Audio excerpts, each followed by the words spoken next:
I'm Kelly, 35, a single mom living in Fort Collins, Colorado. My daughter Grace, 13, has Down syndrome. She's the light of my life, always smiling, always finding joy in the little things like splashing in the pool. But my sister Denise never saw her that way. For years, Denise made snide remarks about Grace's disability, little jabs about her being slow or needing too much help. I brushed it off thinking she'd come around. Then she invited Grace for a swim day with her kids at the community pool. I hesitated. Denise wasn't exactly warm with Grace, but I wanted Grace to have fun with her cousins, to feel included. Big mistake. Denise's idea of a prank was to push my daughter into the deep end of the pool, knowing she couldn't swim there. Grace nearly drowned. When I got the call that she was in the hospital, my world stopped. Denise just laughed it off, saying, "It was just a joke, Kelly, relax." A joke my daughter could have died. When I called the police, Denise's smug face turned pale. She knew she'd gone too far. Before I share how my sister's cruel prank put Grace in danger, tell me where you're watching from, and subscribe to hear more stories about fighting for those who need it most. 7 years ago, my world turned upside down when my husband Mark died in a construction accident. Grace was only 6, just starting to show her bright, bubbly personality despite her Down syndrome. I was 28, suddenly a widow, juggling a bank teller job in Fort Collins, Colorado, and raising a daughter who needed extra care, doctor's appointments, speech, therapy, special education plans. Grace's condition affects her learning and communication. She takes longer to process things, needs clear instructions, and sometimes struggles with social cues, but her heart is pure gold. She loves swimming, giggling with her cousins, and drawing colorful pictures that cover our fridge. I'd do anything to see her smile, even when life felt like it was crumbling. Before Mark's death, my sister Denise Porter and I were tight. Growing up, we shared everything: secrets, late-night talks, dreams about the future. Denise, 3 years older, was the bold one, always ready to take charge. I looked up to her, leaned on her when things got tough. After Mark passed, she was there helping with meals, watching Grace so I could catch my breath. Her husband, Christopher Porter, a quiet civil engineer, would tag along, fixing things around my house: a leaky faucet, a wobbly chair. Their kids, Haley, now 15, and Dylan, now 11, were Grace's favorite people. Haley especially had a knack for making Grace feel special, patiently playing games or helping her with crafts. Dylan was younger, more impressionable, sometimes mimicking his mom's tone without realizing it. Things started shifting after Denise and Christopher got married 8 years ago. Denise changed, not all at once, but in small, cutting ways. She'd make comments about Grace, little digs that stung. At a family barbecue, when Grace struggled to hold a sparkler, Denise said loudly, "She's almost 7. Kelly, shouldn't she be past that by now?" The backyard went quiet. Christopher changed the subject, but Grace's confused frown broke my heart. I brushed it off, told myself Denise didn't mean it. She was just stressed, maybe running her real estate business, always chasing the next big sale. Over time, the remarks got sharper. When we'd go on family walks, Denise would sigh if Grace lagged behind her steps, careful and deliberate. "Can't we move faster? My kids are bored," she'd say, glancing at me like I was holding everyone back. Once at a Christmas dinner, she suggested I look into special facilities for Grace, saying it'd give me my life back. I was floored. Grace wasn't a burden, she was my daughter. Christopher just sat there, avoiding my eyes, while Haley shot her mom a look and helped Grace with her plate. I bit my tongue, not wanting to ruin the holiday, not wanting to lose the family connection Grace cherished. Denise's attitude seeped into our family dynamic. Our weekly dinners dropped to monthly, then just holidays. When I tried talking to her about her comments, she'd roll her eyes. "You're too sensitive, Kelly. I'm just being honest. Grace needs more than you can handle." Christopher would back her up, not with words, but with silence, letting her speak for both of them. It hurt seeing my sister pull away, seeing the sister I loved turn into someone who made Grace feel less than. But Grace adored her cousins, especially Haley, who'd spend hours teaching her new swim strokes or braiding her hair. For Grace's sake, I kept the peace-made excuses planned outings where Grace could shine like low-key picnics or movie nights at home. The worst came 2 years ago at Dylan's birthday party. Grace, excited to join the kids' games, tripped while running after a balloon. Denise laughed, not a kind laugh, but a sharp, mocking one. "Maybe stick to sitting still," Grace, she said, loud enough for everyone to hear. Haley rushed to help Grace up, glaring at her mom while Dylan hesitated, torn between joining the laughter and following his sister's lead. I pulled Denise aside, my voice shaking. "That's enough, Denise. She's trying her best." She shrugged, said I was overreacting, that kids need to toughen up. Christopher, as usual, said nothing, just handed out cake like nothing happened. I took Grace home early, her eyes wet with tears she didn't fully understand. After that, I limited our time with Denise. I'd invite Haley and Dylan over without their parents, or we'd meet my parents, Susan and Thomas Watson, for Sunday brunches at their house. Mom and Dad were Grace's biggest cheerleaders, always showing up with coloring books or taking her to the park. They saw Denise's behavior but urged me to keep trying. "She's family," Kelly Mom would say. "Give her time." I wanted to believe Denise could change, that she'd see Grace for the amazing kid she was. Grace loved her aunt even when Denise didn't deserve it, always asking when we'd see Aunt Denise again. It killed me to hear, but I didn't want to cut Grace off from her family, from the cousins who made her light up. So when Denise called last month, all smiles, inviting Grace to a swim day at the community pool with Haley and Dylan, I paused. It wasn't like her to reach out. "Haley's been begging to take Grace swimming," she said. "It'll be fun, Kelly, a real family day." My gut screamed no, Denise had never shown real care for Grace's needs. But Haley got on the phone, her voice bright. "Please, Aunt Kelly, I'll watch Grace the whole time." Grace overheard and started bouncing, chanting about the pool. Against my better judgment, I said yes, hoping this was Denise turning a corner, wanting to believe family could mean something again. I prepared everything: Grace's swim gear, a medical info sheet listing her limits, like avoiding deep water where she couldn't stand. I thought I'd covered every base. I was wrong. That choice, that moment of trust, set off a chain of events I'd regret for the rest of my life. I spent the week preparing. Grace's swim bag was packed with her goggles, a towel, and a water bottle. I typed up a medical info sheet listing her Down syndrome, her limits in deep water, and emergency contacts. "No deep end," I wrote in bold. "Grace can't swim where she can't stand it. Causes panic, and she could choke." I added notes about her speech therapy exercises in case she got overwhelmed, and my phone number triple-checked. The night before, I called Denise to go over everything. "Grace needs to stay in the shallow end," I said, reading from the sheet.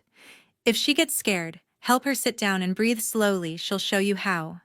Her inhaler's in her bag if she starts coughing."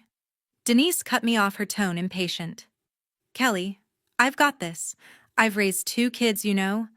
We're not going deep sea diving." I pressed on. "Please, Denise, no deep water. It's not safe for her." She sighed like I was being dramatic.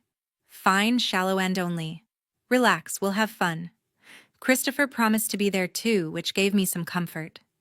He wasn't hands-on like Haley, but he'd keep an eye out, or so I hoped. Haley texted me that night, bubbling with plans. "We'll do the kiddie slides. Aunt Kelly, Grace loves those." Her enthusiasm eased my nerves, but a knot still sat in my stomach. Grace was so excited she barely slept, laying out her swimsuit and flip-flops before bed. "Can I bring my floaties?" she asked, her voice bright. "Sure, sweetheart," I said, tucking her in. "Just stay with Haley and Aunt Denise, okay? If you feel scared, tell them right away." She nodded, reciting my phone number like a mantra. 555-2381, she said proudly. I kissed her forehead, trying to ignore the unease creeping up my spine. Saturday morning, Denise's SUV pulled into our driveway at 9 sharp. Grace was ready, her backpack slung over her shoulder, her smile wide enough to light up the street. Haley hopped out to help Grace into the back seat, buckling her in carefully. Dylan waved from the window, already playing on his phone. Denise stayed behind the wheel, barely glancing at me. "We're running late, Kelly," she called through the open window. Gotta beat the weekend crowd. I handed her the medical info sheet. Please read this, Denise, I said, holding her gaze. No deep water, no exceptions. Call me if anything feels off. She took the folder, tossing it onto the passenger seat without a look. Got it. We'll be back by 6. Haley leaned out, her voice reassuring. I'll watch her, Aunt Kelly. Grace gave me a thumbs up, her face pure joy. I waved as they pulled away, standing in the driveway, fighting the urge to call them back. The morning dragged. I tried focusing on work, balancing accounts for the bank, but kept checking my phone. Denise sent a few texts early on. At 10:30 at the pool, lines are short. At 11:15, Grace is splashing around having a blast. By noon, she texted lunch at the snack bar. All good. The updates were brief, but they calmed me. Cheryl was there coaching a swim class, so I figured she'd keep an eye out too. I texted her to confirm. Grace is with Haley in the shallow end, Cheryl replied. She's smiling like crazy. I exhaled, telling myself I was overthinking. Grace deserved a fun day, a chance to be a kid with her cousins.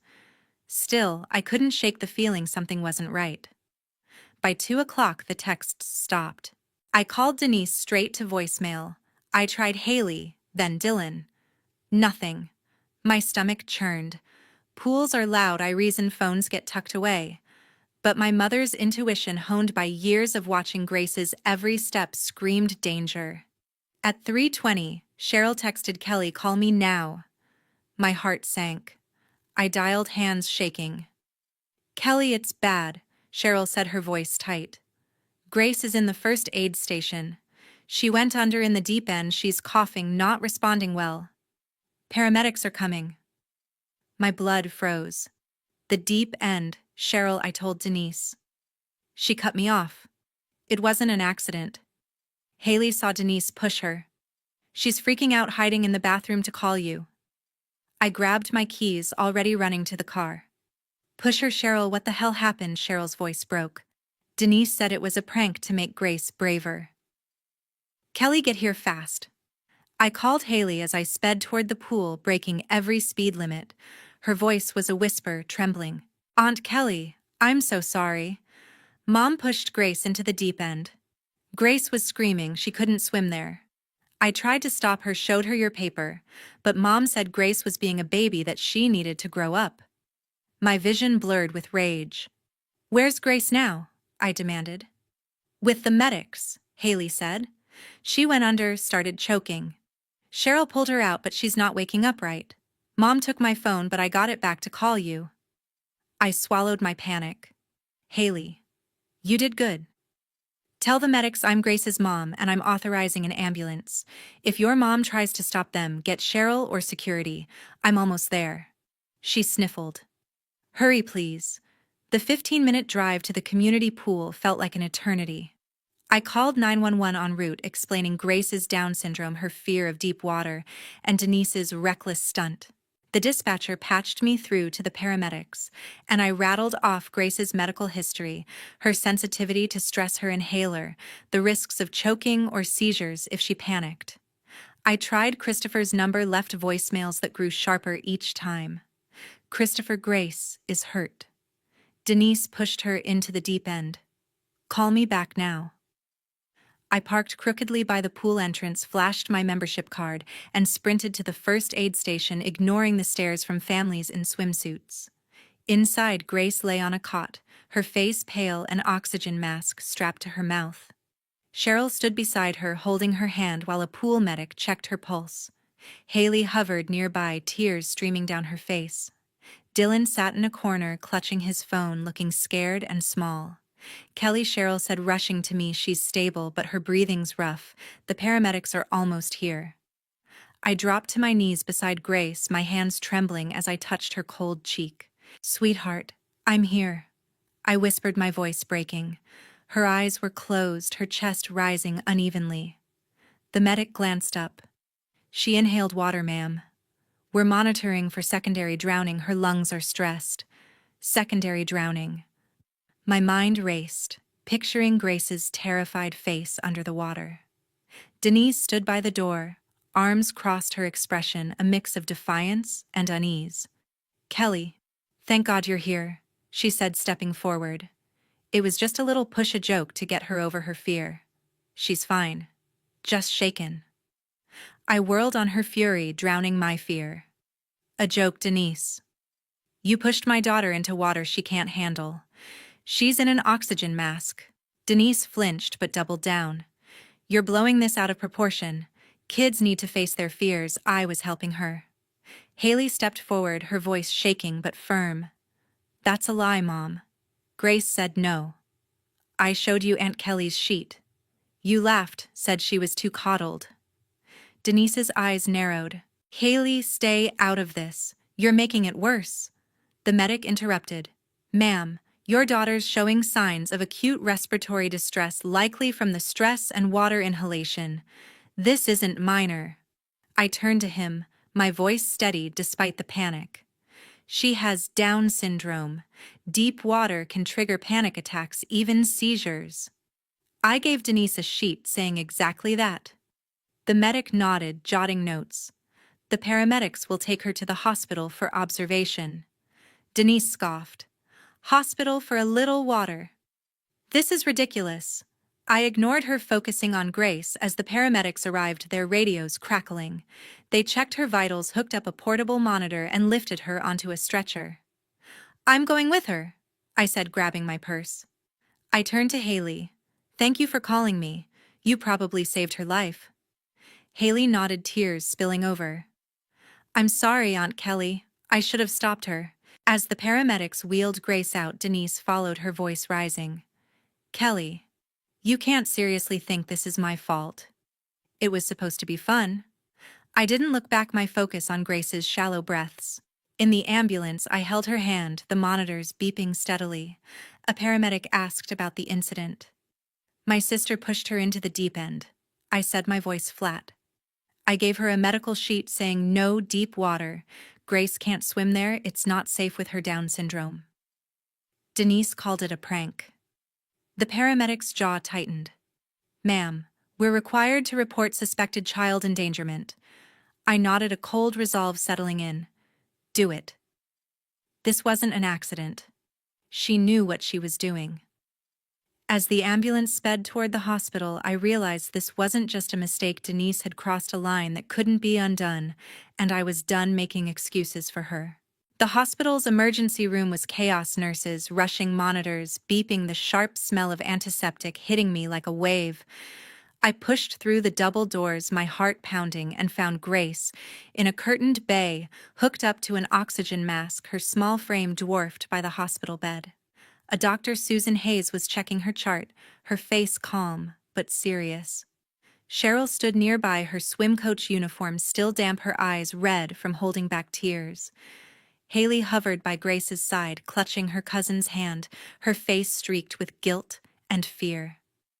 Dylan sat on a plastic chair, staring at the floor, his knees pulled up tight.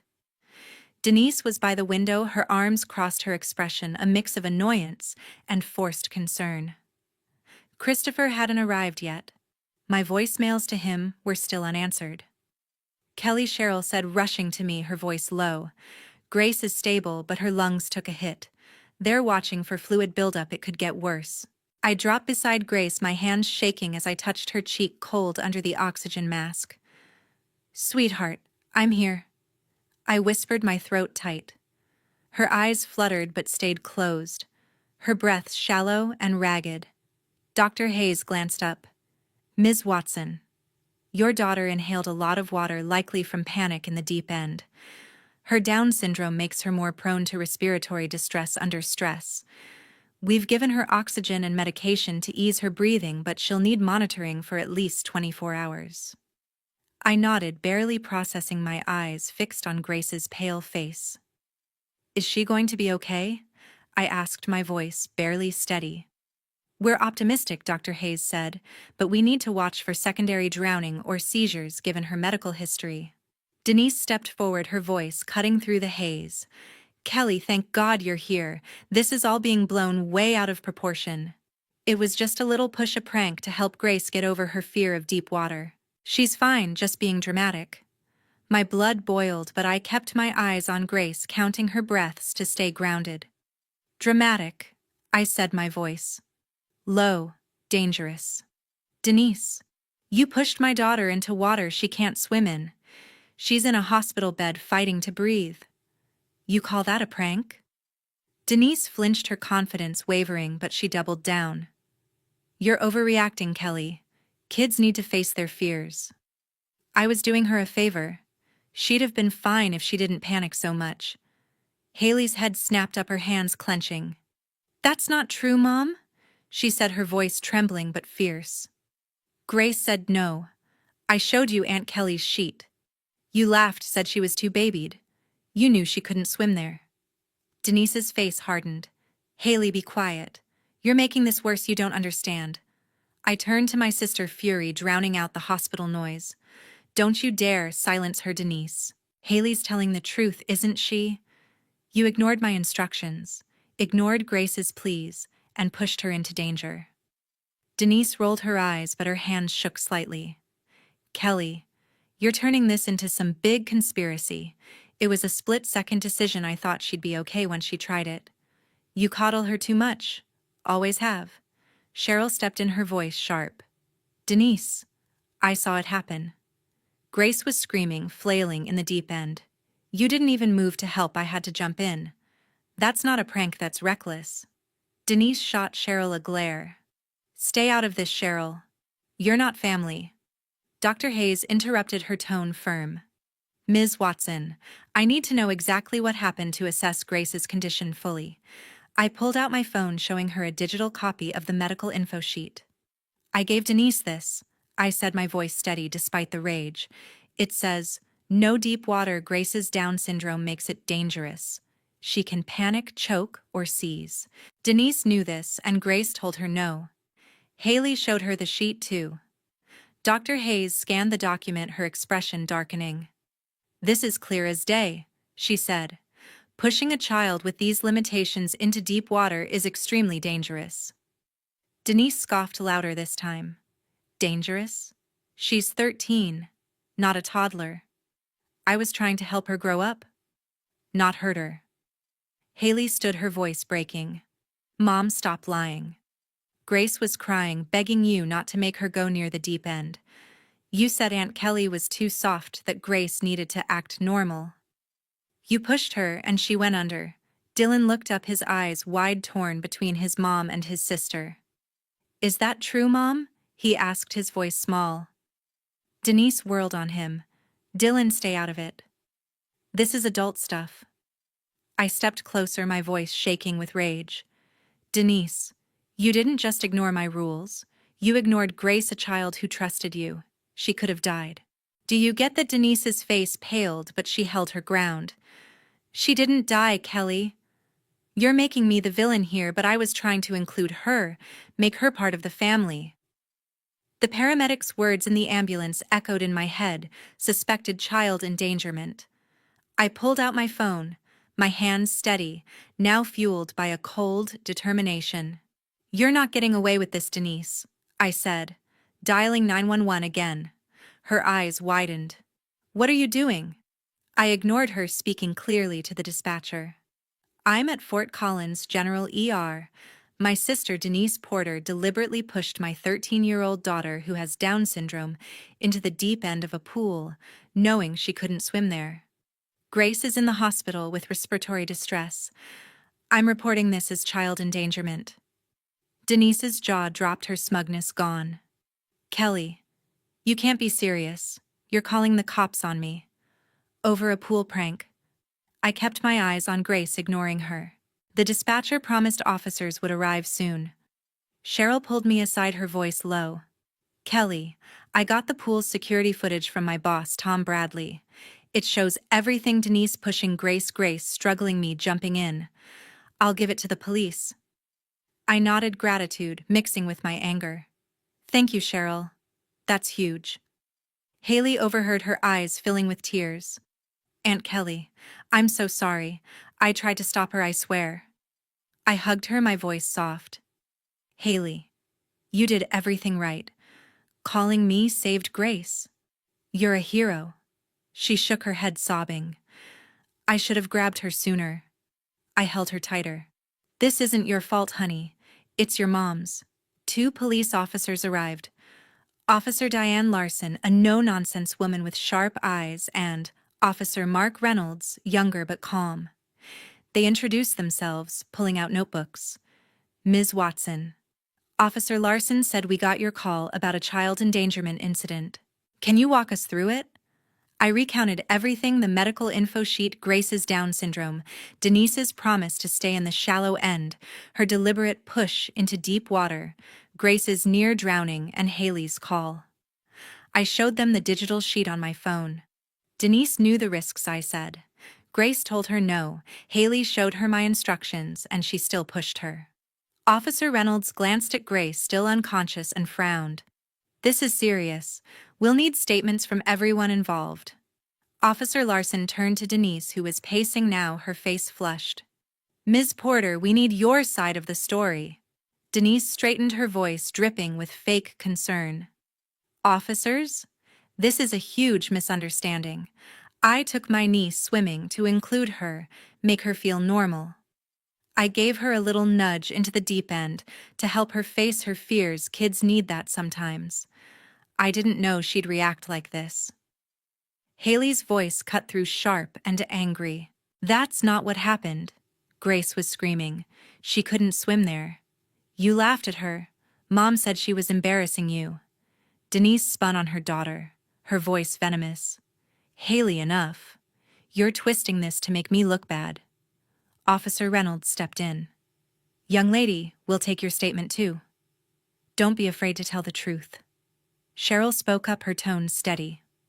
Officers, I'm Cheryl Adams, the swim coach. I saw Denise push Grace into the deep end. Grace was panicking, couldn't stay afloat. I pulled her out myself. The pool's security footage backs this up. I've got it ready for you. Officer Larson nodded, jotting notes. That's helpful, Ms. Adams. We'll review the footage. Denise's face drained of color, her hands fidgeting. Footage. You're making this sound like I tried to hurt her. It was just a stupid mistake. I turned to her. My voice cold. A mistake, Denise. You laughed while my daughter was drowning. You called her a baby for being scared. That's not a mistake. That's a choice. Christopher burst through the ER doors, his face pale, his work boots still dusty from a construction site. Kelly. What's going on? I got your messages. Is Grace okay? He glanced at Denise, then at Grace, his eyes widening. What happened? I faced him, my voice flat. Your wife pushed Grace into the deep end of the pool, Christopher. She knew Grace couldn't swim there, knew it could kill her. Grace is here because of her. Christopher's jaw tightened, but he looked at Denise, waiting for her to explain. She grabbed his arm, her voice pleading. Chris, it's not like that. I was trying to help Grace, make her braver. Kelly's twisting this. You know how protective she is. Christopher's eyes flicked to Haley, who was trembling, tears streaming down her face. Haley, he said softly. What did you see? Haley took a shaky breath. Dad, Mom pushed Grace into the deep end. Grace was crying, said she couldn't swim there. I showed Mom Aunt Kelly's paper. She laughed, said Grace needed to stop acting like a baby. Then Grace went under and Cheryl had to save her. Christopher's face darkened, his hands clenching. Denise? Is this true? Denise stammered, her voice rising. It wasn't like that, Chris. I didn't mean for her to get hurt. It was supposed to be fun.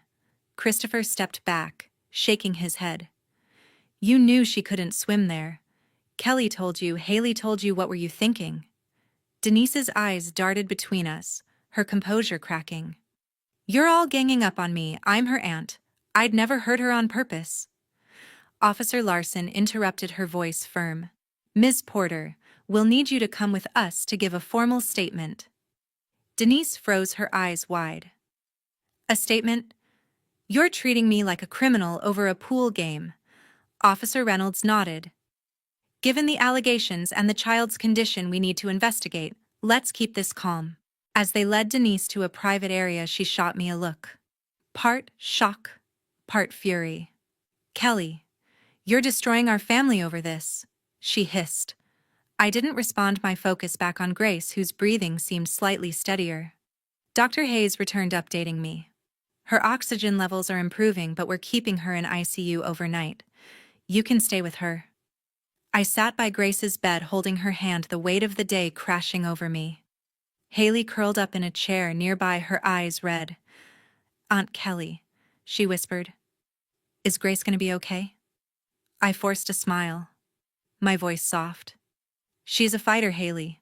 The doctors are taking care of her." Christopher approached, his face haggard. "Kelly, I don't know what to say. I should have been there. I didn't know Denise would—" He trailed off, glancing at Haley. "I'm sorry." I looked at him, my voice firm. "Christopher, your wife crossed a line. I'm not letting this slide. Grace deserves better." He nodded, his eyes on Grace, a mix of guilt and anger flickering across his face. As the officers returned to take Haley's and Cheryl's statements, I knew this was just the beginning. Denise had shattered something that couldn't be fixed, and I was ready to make sure she faced the consequences.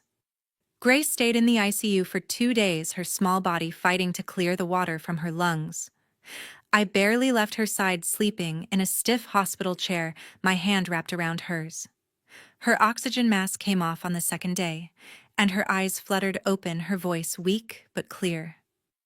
"Mom, I was so scared," she whispered, tears pooling. I hugged her gently, careful of the monitors. "I know, sweetheart," I said, my voice cracking. "You're safe now, I've got you." Her nightmares started that night, thrashing, crying out about water closing over her head.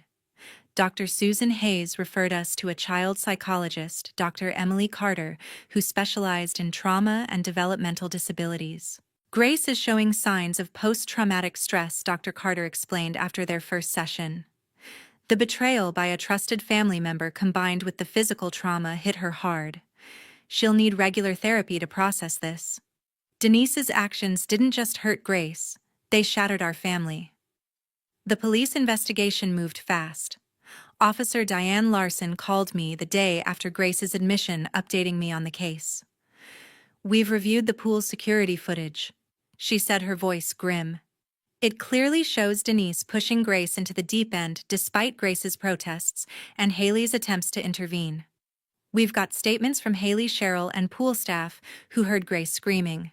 The DA is pursuing charges of child endangerment." I exhaled, a mix of relief and dread. "What happens next?" I asked. "Denise will be formally charged," Officer Larson replied. "Given the evidence and Grace's condition, it's being treated as a misdemeanor, but the judge could impose strict conditions, probation, education programs, maybe community service." I nodded, my resolve firm. I want her to face the consequences. Grace deserves that. Christopher came to the hospital that evening looking like he hadn't slept. Haley and Dylan trailed behind Haley, clutching a stuffed dolphin she'd bought for Grace. "Kelly," Christopher said, his voice heavy. "I saw the footage. I can't believe Denise did this.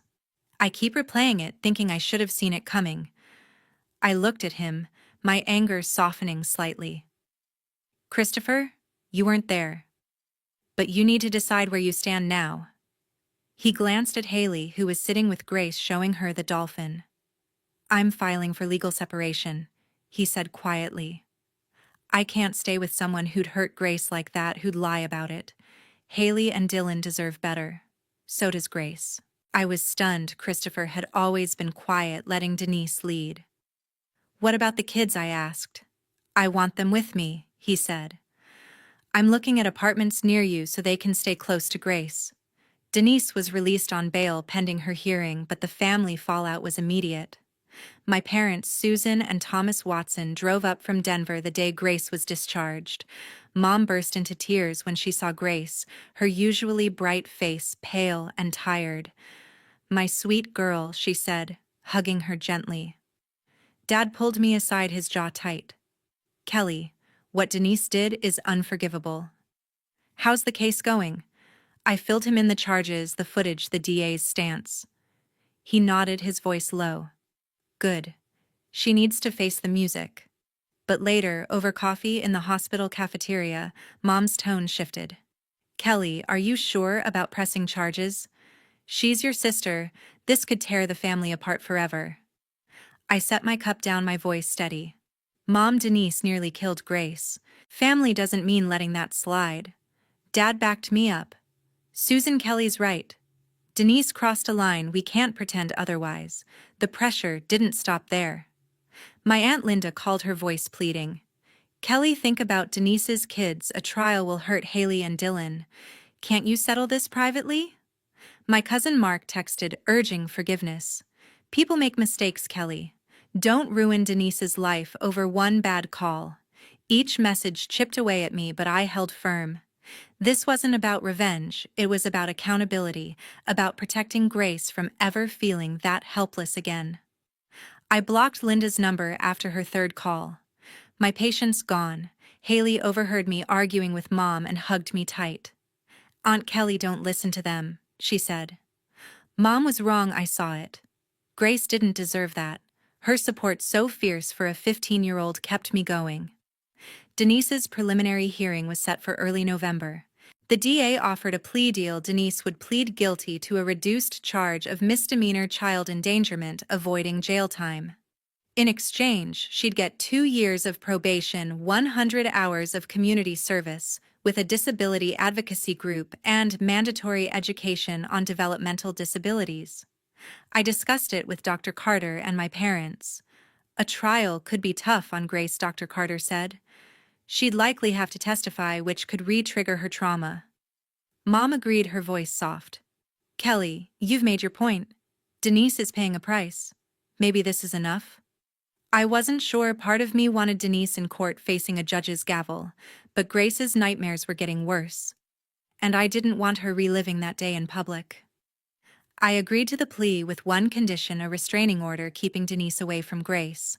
The judge accepted the deal, issuing the restraining order. Denise couldn't come within 100 yards of Grace or contact her for 2 years. Denise sat in the courtroom, her usual confidence gone, her eyes avoiding mine. Haley and Dylan weren't there. Christopher had taken them to stay with his parents, shielding them from the drama. After the hearing, Denise's lawyer approached me, asking for a private meeting. I refused. "There's nothing left to say," I told him. "She made her choice when she pushed my daughter." As I walked out, I heard Denise's voice, low and shaky, talking to her lawyer. "This is going to ruin me," she said. I kept walking, my focus on Grace, who was waiting at home with Cheryl. Grace's recovery was slow. Physically, her lungs were healing, but Dr. Carter warned the trauma could linger. "She's afraid of water now," I told Cheryl one night watching Grace draw at the kitchen table. "She won't even take baths, only showers, and even then she's jumpy." Cheryl nodded, her face grim. "I'm still kicking myself for not stopping Denise sooner." I squeezed her hand. "Cheryl, you saved her life. Don't carry that guilt." Grace's therapy sessions helped, using art to express her fear. One drawing showed a dark blue wave, a stick figure girl sinking. "That's me," she said, quietly, pointing. My heart broke, but I stayed strong for her. "You're here now, honey," I said, hugging her. "And I'm never letting that happen again." Christopher followed through on his separation, renting an apartment 10 minutes from my house. Haley and Dylan started spending weekends with me and Grace, rebuilding their cousin bond. Haley was Grace's shadow, helping with her therapy exercises or reading her favorite books. Dylan was quieter, struggling with his mom's actions. "Is Mom bad?" he asked me one day, his voice small. I chose my words carefully. "Dylan, your mom made a bad choice, but that doesn't mean she's all bad. You're not to blame for this, okay?" He nodded, but his eyes stayed distant. Christopher joined us for a family meeting with Dr. Carter, learning how to support Grace's recovery. "I've been blind," he admitted, his voice rough. "I let Denise's attitude slide for too long. The family we had left was fractured, but stronger in its own way." My parents stopped pushing for reconciliation, focusing on Grace's healing. Mom spent hours baking cookies with her, while Dad took her to adaptive swim classes, shallow water only, with Cheryl coaching. Haley's courage inspired me. She'd stood up to her mom, risking everything to protect Grace. "Your family, Haley," I told her one night, tucking her into the guest bed. "You always will be." She smiled, her eyes tired but warm. "I love Grace, Aunt Kelly. I'm glad you fought for her." As I turned off the light, I realized our family wasn't what it used to be. It was smaller, rawer, but built on truth, not excuses. Denise's actions had torn us apart, but they'd also shown me who really mattered.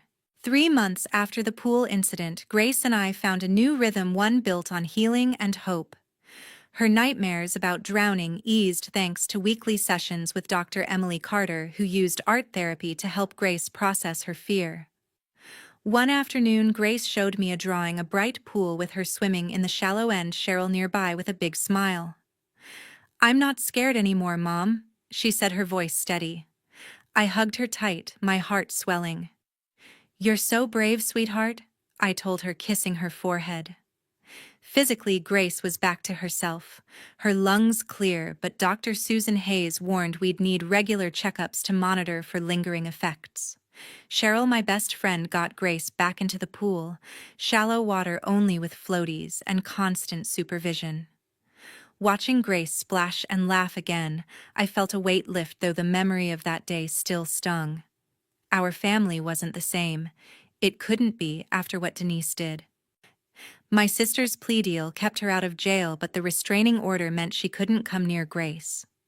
Denise moved to a nearby town claiming a fresh start, but word spread fast in Fort Collins. Friends and neighbors stopped inviting her to gatherings, her real estate business took a hit, and she faded from our lives. I didn't wish her pain, but I wasn't sorry she'd made her choice when she pushed my daughter into danger. Christopher stepped up in ways I hadn't expected. He finalized his separation, settling into an apartment close to our house. Haley and Dylan spent most weekends with us, their laughter filling our home again. Christopher joined us for family dinners, asking questions about Grace's Down syndrome, learning how to support her. I was blind to Denise's behavior, he admitted one night, his voice low. "I'm trying to make it right, Kelly." I nodded, seeing his effort. "Keep showing up, Christopher," I said. "That's what matters." Haley became Grace's fiercest protector. She'd read to her help with her therapy exercises or just sit and braid her hair. One evening, as they giggled over a cartoon, Haley pulled me aside. "Aunt Kelly, I want to be a special education teacher someday." She said, her eyes bright. "Because of Grace, she's so strong, you know." I smiled, my throat tight. "That's not weird at all, Haley," I said. "You're already her hero." Dylan was slower to adjust, still grappling with his mom's actions. During a game night, he asked quietly, "Will Mom ever say sorry to Grace?" I chose my words carefully. "I hope so, Dylan, but it's up to her to change. You're not responsible for that." He nodded, shuffling his cards, a small step toward understanding. My parents, Susan and Thomas Watson, became our anchor. Mom spent hours with Grace, teaching her new recipes or playing board games. Dad took her to adaptive swim classes, cheering louder than anyone when she mastered a new stroke. "You're a champ, Grace," he'd say, his eyes shining. They stopped pushing me to forgive Denise, focusing instead on rebuilding what we had. "We lost something with your sister," Mom told me one Sunday, her voice soft. "But we've gained something stronger with you and Grace." I hugged her, grateful for their clarity. A local disability advocacy group, Inclusive Horizons, reached out after hearing about our story. Their director, Lisa Bennett, invited us to a family event. "Grace needs to know she's not alone," Lisa said over coffee, her warmth genuine. "And Kelly, you do too. Fighting family like this is isolating." She was right. At the event, Grace made friends with other kids with Down syndrome, her laughter echoing across the accessible playground. I connected with parents who'd faced similar battles, relatives dismissing their kids' needs, ignoring medical limits. Sharing our story with Grace's permission felt like turning pain into purpose. "You're giving us a voice," one mom told me, her eyes teary. "People need to hear this." Lisa encouraged me to speak at Inclusive Horizons monthly meetings. My first talk was nerve-wracking, standing before a room of parents and advocates. But I told our story: Denise's prank, Grace's trauma, the fight for accountability. The room was silent, then erupted in applause. "You're showing us how to stand firm," a dad said afterward. That talk led to more guest lectures at a community college's education program, workshops for families navigating ableism. Each time I spoke, I saw Grace in my mind, her resilience pushing me forward. "You're famous, Mom," she teased one day, grinning at a flyer with my name. I laughed, ruffling her hair. "Only because of you, honey." Christopher joined a support group for family members of disabled kids learning to be a better ally. At a picnic 6 months after the incident, he brought Haley and Dylan, who played an adapted game of tag with Grace, their laughter blending under the Colorado sun. My parents were there, Mom snapping photos, Dad grilling burgers. Cheryl coached the kids, her whistle sharp and cheerful. As I watched Grace chase Haley, her movements careful but joyful, I realized our family had changed, smaller, yes, but honest, grounded in respect for Grace as she was. Denise's absence was a shadow, but it didn't dim our light. One night, as Grace and I sorted photos for a school project, she paused at an old picture of our whole family. Denise included, all smiles at a reunion years ago. "We looked happy," she said, her voice thoughtful. "But it wasn't real, was it?" I took her hand, choosing my words. "Parts were real, sweetheart, my love for you, Haley's grandma and grandpa's. But some of it was hiding problems we didn't face." She nodded, picking a newer photo from her birthday, just us, Haley, Dylan, and my parents. "This one's better," she said. "It's true." I pulled her close, my heart full. Our journey wasn't easy, but it taught us what family really means: standing up for what's right, even when it hurts, and choosing love that sees you for you.